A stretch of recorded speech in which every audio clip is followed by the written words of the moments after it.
this supposedly greatest man who ever lived, mercy for all mankind, the whole universe was made for him. Jeez, I mean, I made a little video on Idi Amin, who gave himself all these self-congratulating titles.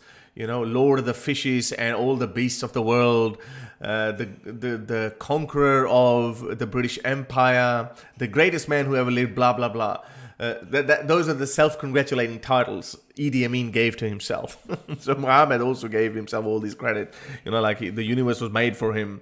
He's a mercy for not just this planet, but the entire world. Kind of like Idi Amin said, he's a lord of the fishes in the seas and all the animals, all the beasts on land. so at least he confined it to this planet. But Prophet Muhammad, next level narcissism. Prophet Muhammad took it to, not mercy for this world, but all the worlds.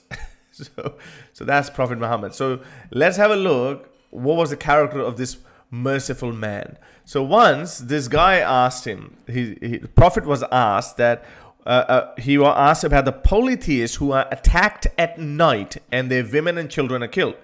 So this guy is concerned. He has better morality. He's like, okay, Prophet, you know, like when we raid and we kill these infidels, the polytheists, fair enough, they are enemy combatants, so we're killing them. But what about their women and children? Isn't that bad? That actually, I think, is a very good indication. And there's another one too, I'll tell you later in the story.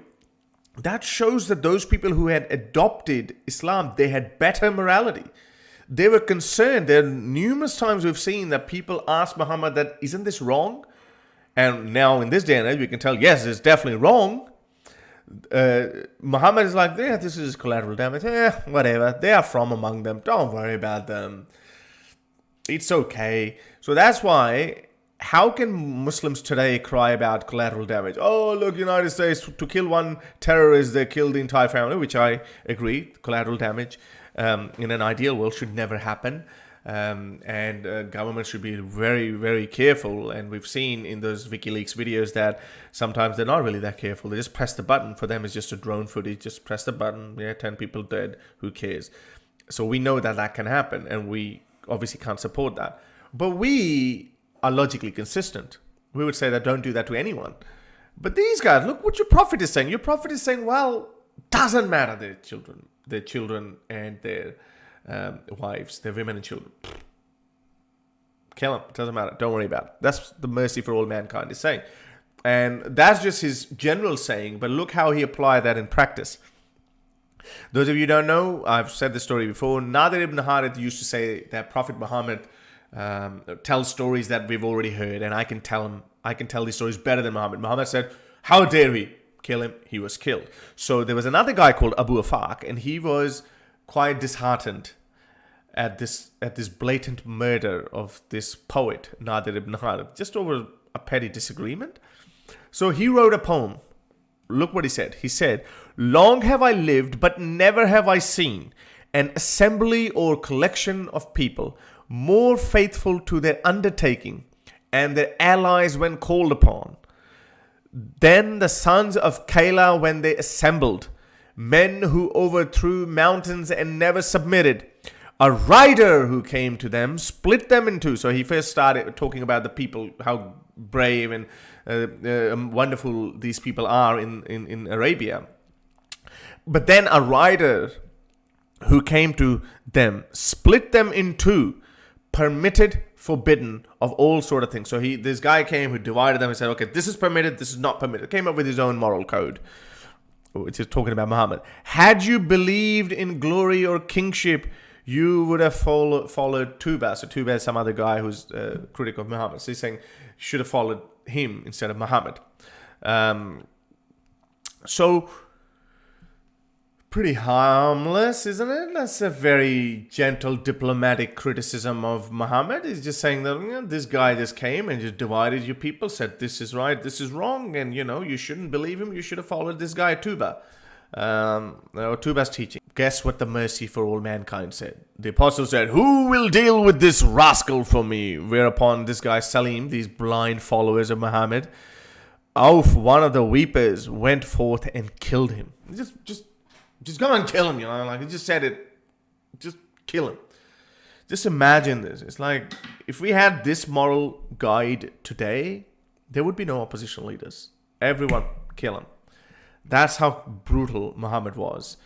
So anyway, so another woman came to surface. Her name was Asma bint Marwan. Now she was disgruntled at this blatant killing of Abu Afaq. She says, I despise bin Malik and al-Nabid and Auf and bin al-Khazraj. Who are all these guys who killed Nadir ibn Harith and now Abu Afaq? So she's saying that she despises them.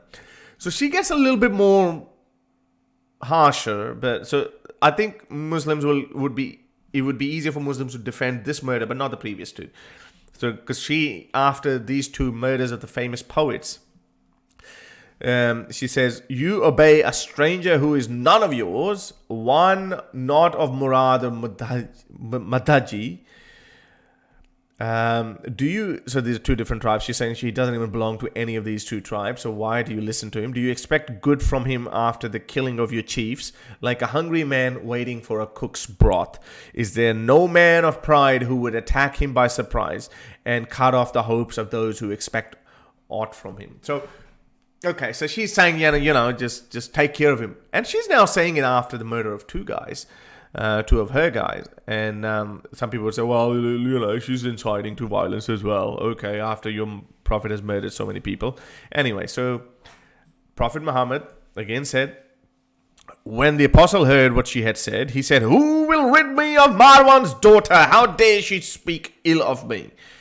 So another brain-dead zombie got up, Umair, who was with him, heard him and say, and who was with him, heard him, and that very night he went to her house and killed her.